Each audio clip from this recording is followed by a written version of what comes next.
Assalamualaikum warahmatullahi wabarakatuh.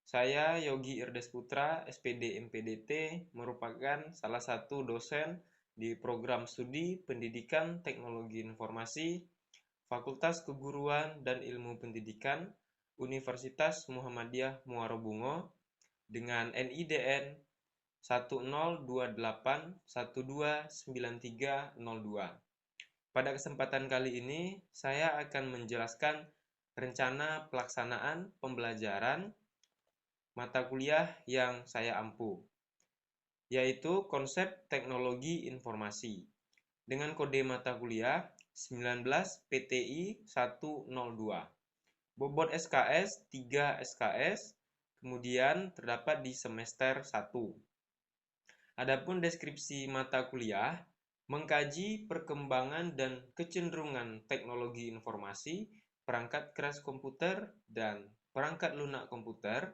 serta jaringan komputer dan pemanfaatannya dalam mengolah dan mengelola informasi secara digital. Diharapkan nantinya mahasiswa memperoleh fondasi dasar, pemahaman dan pengetahuan tentang konsep teknologi informasi. Adapun capaian pembelajaran untuk mata kuliah konsep teknologi informasi, yakni 1. Mahasiswa mampu menjelaskan perkembangan teknologi informasi. 2. Mahasiswa mampu menjelaskan etika dalam teknologi informasi. 3. Mahasiswa mampu menganalisis teknologi informasi untuk kelangsungan hidup manusia. 4. Mahasiswa mampu memahami sistem komputer. 5. Mahasiswa mampu mengklasifikasi perangkat lunak aplikasi dan sistem. 6. Mahasiswa mampu menjelaskan komunikasi dan jaringan internet. 7. Mahasiswa mampu menjelaskan konsep kecerdasan buatan atau artificial intelligence. Dan terakhir, mahasiswa mampu memahami konsep sistem informasi dan database.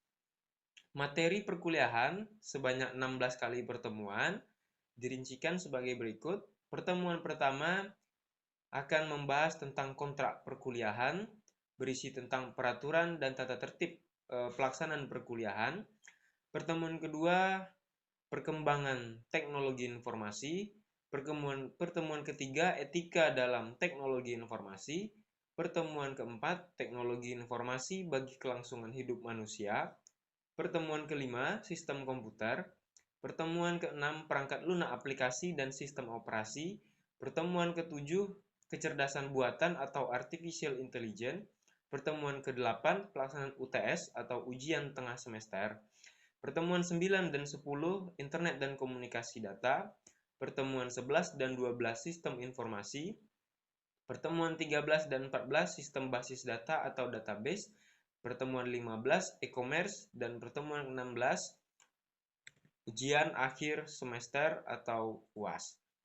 Metode perkuliahan atau metode pembelajaran yang akan digunakan yaitu dengan model inquiry, diskusi, dan juga ceramah, di mana model pembelajaran ini dapat mengaktifkan proses belajar mahasiswa melalui pendekatan eksplorasi, elaborasi, dan juga konfirmasi, yaitu kegiatan di dalam mencari dan menghimpun informasi dengan menggunakan media untuk memperkaya pengalaman mengelola informasi dan juga berinteraksi sesama mahasiswa. Dilanjutkan dengan mendiskusikan, mendengar pendapat, sehingga mendalami sesuatu. Dan juga akan ada kegiatan umpan balik terhadap apa yang dihasilkan oleh mahasiswa. Media pembelajaran yang pertama e-modul dan diktat yang sudah disusun oleh dosen pengampu, kemudian dibagikan kepada mahasiswa di pertemuan pertama. Selanjutnya menggunakan email. Kemudian ada video, di mana pemutaran video ini berkaitan dengan materi yang akan disampaikan. Zoom meeting jika diperlukan. Kemudian untuk evaluasi perkuliahan, yang pertama proses perkuliahan itu yang pertama melalui kehadiran sebesar 10%, yang kedua keaktifan dalam diskusi 5%, ketepatan menjawab pertanyaan atau sanggahan 5%, pengumpulan tugas makalah 15%, kemudian ujian tengah semester 25%, dan ujian akhir semester 35%. Di mana total nilai yang diperoleh akan dikonversikan ke dalam range nilai. Untuk skor A, grade A itu skornya 80 sampai 100, B 70 sampai 79, C 60 sampai 69, D 50 sampai 59, dan E 0 sampai 49. Demikianlah penjelasan rencana pelaksanaan pembelajaran. Selanjutnya adalah video pembelajaran di dalam kelas. Ya, puasa masih puasa ya? Ya. Oke. Baiklah, hari ini kita akan melanjutkan perkuliahan untuk mata kuliah konsep teknologi informasi, ya. Di mana ini merupakan pertemuan ketiga. Pada pertemuan kali ini kita akan membahas tentang etika dalam teknologi informasi sesuai dengan silabus dan RPS yang sudah Bapak sampaikan di pertemuan pertama. Adapun untuk capaian pembelajaran mata kuliah, ya, itu memahami dan membangun konsep dasar sosial dan interaksi sosial serta dinamika masyarakat informasi. Kemudian tujuan pembelajaran yang akan dicapai pada pertemuan ini yaitu yang pertama, mahasiswa mampu menjelaskan etika dalam masyarakat informasi, ya kan? Bagaimana sih etika di dalam masyarakat informasi itu, kemudian bagaimana seharusnya di dalam masyarakat informasi. Nah, itu nanti akan kita bahas. Kemudian yang kedua, mahasiswa mampu menelaah komponen kewargaan digital. Oke, ya. Sebelum masuk ke materi inti, di sini saya ada 3 gambar, ya. Gambar ini sudah saya rangkum dari media elektronik. Ini berisi berita yang berkaitan dengan teknologi informasi. Oke. Gambar yang pertama dengan judul ratusan mahasiswa IPB tertipu bisnis online. Kemudian berita yang kedua, serangan cyber membuat bank-bank Republik Indonesia rugi ratusan miliar rupiah. Kemudian gambar yang ketiga, Saracen, bukti ujaran kebencian itu terorganisir. Nah, silakan Anda amati, ya. Oke, dari 3 gambar ini, coba siapa yang bisa mendeskripsikan? Silakan. Saya, Pak. Ya, silakan Sakti. Kalau menurut saya itu terjadinya pelanggaran dengan memanfaatkan teknologi internet yang merugikan orang banyak. Oke, bagus. Siapa lagi yang ingin mencoba mendeskripsikan? Saya, Pak. Ya, silakan. Para pelaku tersebut secara tidak sadar menggunakan teknologi Oke. untuk hal-hal yang baik. Ya, berarti berdasarkan gambar ini itu kira-kira dampak positif atau dampak negatif yang ditimbulkan? Dampak positif. Dampak negatif, Pak. Dampak Negatif. negatif atau positif? Negatif. Nah, negatif karena ini merugikan orang lain, ya. Nah, oke. Jadi deskripsi gambar ini ya sudah Anda jelaskan itu berkaitan dengan topik kita pada hari ini, yaitu etika dalam masyarakat informasi dengan subtopik kewargaan digital. Oke, di depan ini ada hasil survei, ya. Hasil survei yang sudah dilakukan oleh APJI, Asosiasi Penyelenggara Jasa Internet Indonesia, pada tahun 2021 sampai 2022, ini antara, ya.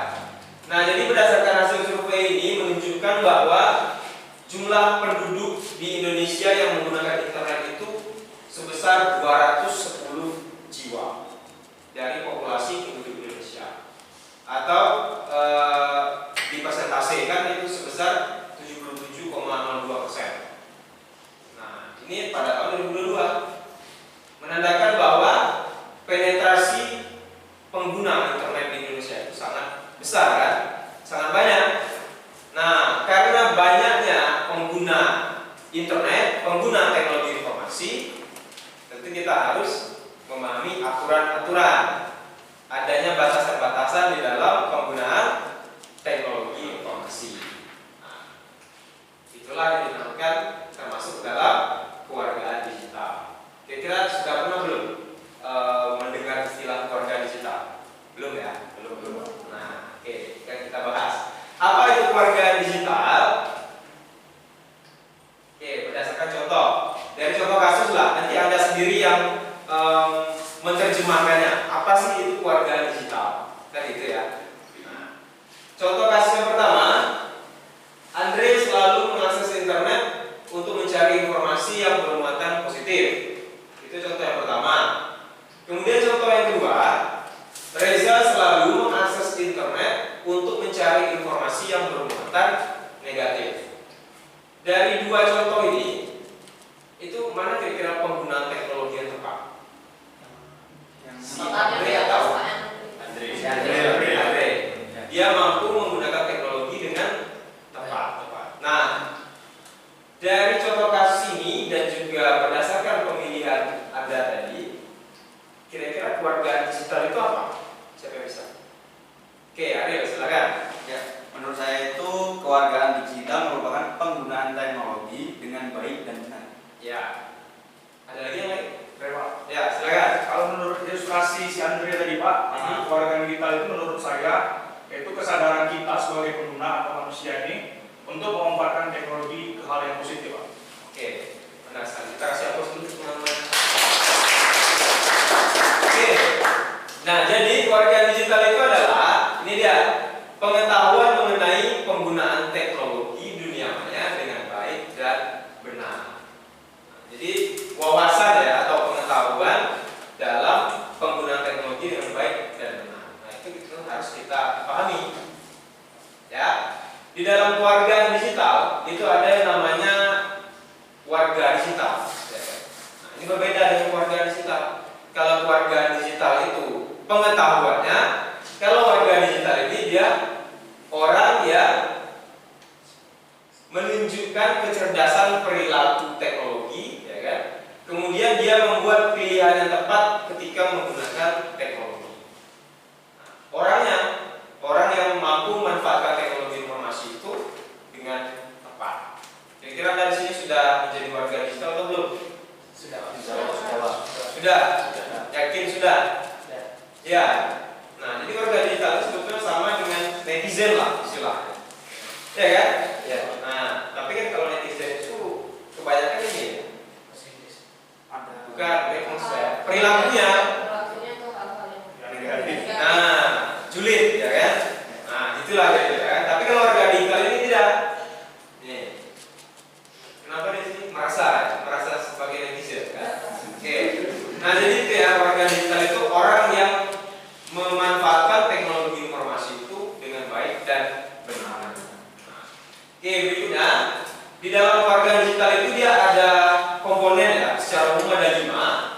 Ada etika digital, literasi digital, kesehatan digital, hukum digital, dan transaksi digital. Nah, ini kita bahas satu persatu ya. Yang pertama etika digital. Etika digital di sini dia sama seperti etika di kehidupan kita sehari-hari, ya kan? Sebagai bentuk aturan tata krama untuk menjaga kenyamanan warga digital yang lainnya. Bagaimana cara kita berkomunikasi dengan orang lain, kemudian bagaimana kita menghargai orang lain di dalam dunia digital. Nah, terkadang kan orang pada umumnya kan menggunakan media sosial. Di dalam media sosial itu mereka membuat status yang menyindir orang lain lah. Nah, itu kan salah satu pelanggaran dari etika digital dan seharusnya itu tidak harus dilakukan. Nah, karena itu suatu hal yang salah. Oke, berikutnya adalah literasi digital. Pernah mendengar istilah ini nggak? Apa itu literasi digital? Literasi membaca. Membaca. Oke, kalau itu literasi baca, ya kan? Kalau itu literasi digital, beda. Jadi literasi digital itu dimaknai sebagai kecakapan atau keterampilan pengguna, dalam hal ini kita ya, sebagai pengguna internet, dalam memanfaatkan media digital seperti alat komunikasi, jaringan internet, sebagainya.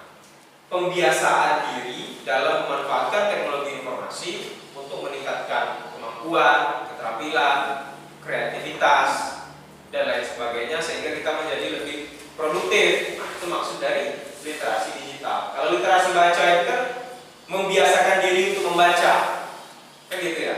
Nah, kalau ini berbeda, literasi digital. Oke, komponen yang ketiga itu ada namanya kesehatan digital. Nah, kita kan sudah merasakan kemudahan dari penggunaan teknologi informasi. Banyak kemudahan, kemudian banyak keringanan. Tetapi di satu sisi kita harus memperhatikan dampak ancaman dari kesehatan fisik dan juga mental. Nah, ketika kita menggunakan teknologi informasi itu porsinya sudah berlebih, nah itu salah. Sebagai contoh, ketika kita mendengarkan musik, ya kan, dalam waktu yang lama menggunakan headphone, kemudian volumenya besar, itu telinga kita nanti akan sakit kan? Nah, itu salah satu bentuk ancaman kesehatan digital tadi. Yang berikutnya, hukum digital. Ya, hukum digital ini dia karena kita negara hukum ya, semua tingkah laku itu ada aturannya. Mana yang boleh dilakukan, mana yang tidak boleh dilakukan itu diatur di dalam hukum. Begitu juga dengan di dunia digital ada hukumnya. Nah, ini dia. Undang-Undang Nomor 11 Tahun 2008 tentang Informasi dan Transaksi Elektronik atau disingkat ITE, Undang-Undang ITE. Nah, oke, yang terakhir komponennya yaitu transaksi digital. Ini dimaknai sebagai aktivitas pembayaran non tunai, jual beli online, mobile banking, ya kan? Kemudian penggunaan seperti aplikasi untuk pengisian dana itu apa? Top up. Ya, untuk top aja. Dana, kemudian apa lagi? GoPay. Nah, itu kan termasuk dari transaksi digital. Kemudian bisa juga seperti Traveloka, ya kan? Dan lain sebagainya. Oke. Transaksi digital ini memang banyak sekali kemudahan, tapi banyak juga risiko yang bisa ditimbulkan, seperti penipuan, ya kan? Kemudian apa lagi kira? Contohnya, ketika membeli online, barang yang kita pesan itu tidak sama dengan barang yang kita terima. Nah, banyak lagi risiko-risiko yang ditimbulkan dari transaksi digital. Maka dari itu kita harus selektif lah di dalam melakukan transaksi digital. Oke, nah itu tadi ada 5 komponen dari keluarga digital. Ada etika, kesehatan, transaksi, literasi digital, dan hukum digital. Nah, sekarang saya ingin bertanya, Anda kan itu sudah sering ya menggunakan smartphone, sudah sering menggunakan teknologi informasi, ya kan? Nah, jadi yang ingin saya tanyakan, siapa yang bisa memberikan contoh pelanggaran komponen keluarga digital berdasarkan pengalaman pribadi? Saya Pak. Ya, silakan bisa. Jawab Pak. Jadi ini berdasarkan pengalaman pribadi saya Pak. Ya. Saya pernah menggunakan HP dalam waktu yang cukup lama, 3-4 jam Pak. Waduh. Yang menyebabkan mata saya perih. Nah itu menurut saya termasuk komponen yang penting yaitu kesehatan digital. Nah, tuh.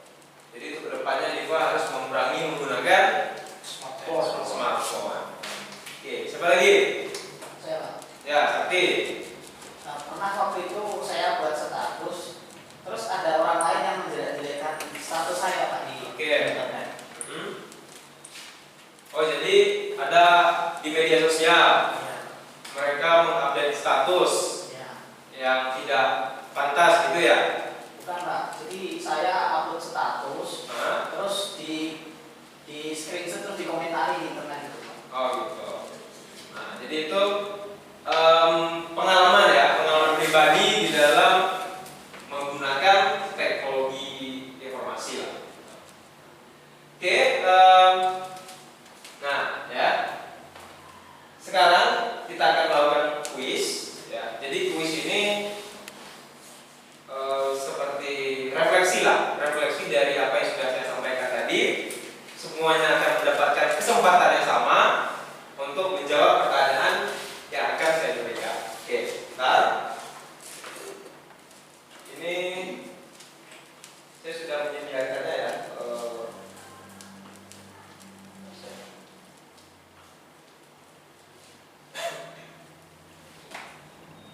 Oke.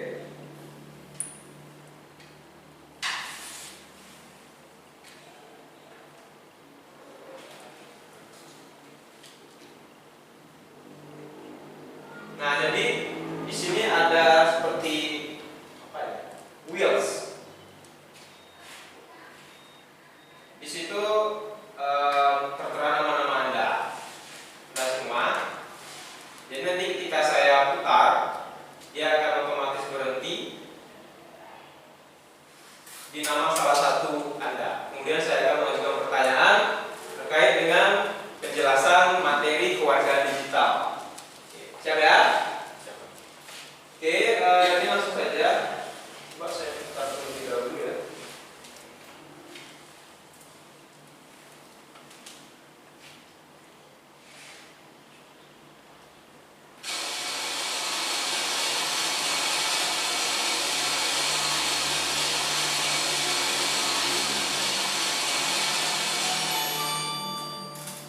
Oke, kalau di sini tertulis Ruby Pratama. Nah, oke, mana Ruby? Ya, Ruby. Saya ingin bertanya terkait dengan kewargaan digital tadi ya, etika dalam masyarakat informasi. Pertanyaan saya adalah, apa itu warga digital? Warga digital itu adalah seseorang yang menggunakan digital seperti kalau bahasa biasa itu netizen. Oke, orang yang menggunakan teknologi informasi dengan baik dan benar. Berikutnya, kita lihat.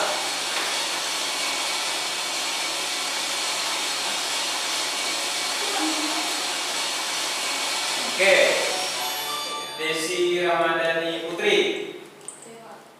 Coba sebutkan 5 komponen warga digital. Yang pertama ada etika digital, Oke. hukum digital, kesehatan digital, transaksi digital, sama satu lagi kewargaan digital. Warga Oke. digital. Nah, literasi Oh, iya. digital. Ya. Terakhir, sekarang ini ada wilayahnya ya. Oke, Ariel. Sudah pasti Ariel. Oke, pertanyaan saya adalah, mengapa etika digital itu sangat penting di masyarakat informasi? Agar terciptanya suatu lingkungan yang baik, agar tidak ada saling menghujat ataupun membuat semacam kejahatan-kejahatan yang mungkin bisa merugikan orang lain. Oke, benar sekali. Kita kasih aplaus dulu.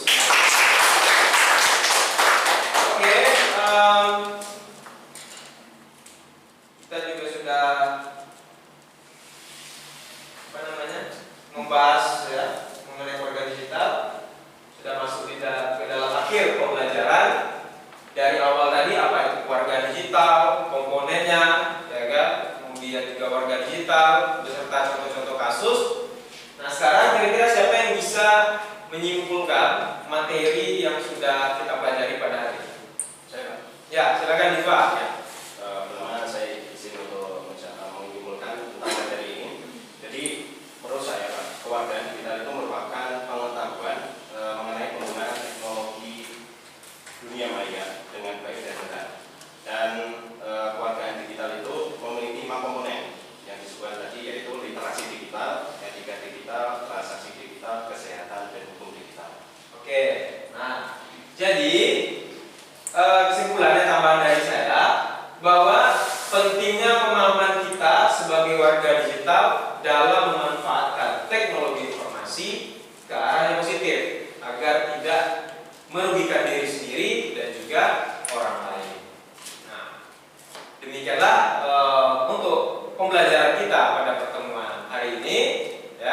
Mudah-mudahan dapat bermanfaat dan juga bisa Anda implementasikan di kehidupan sehari-hari. Ya, berjumpa lagi minggu depan di hari dan jam yang sama untuk mata kuliah konsep teknologi informasi. Lebih dan kurang saya mohon maaf. Assalamualaikum warahmatullahi wabarakatuh.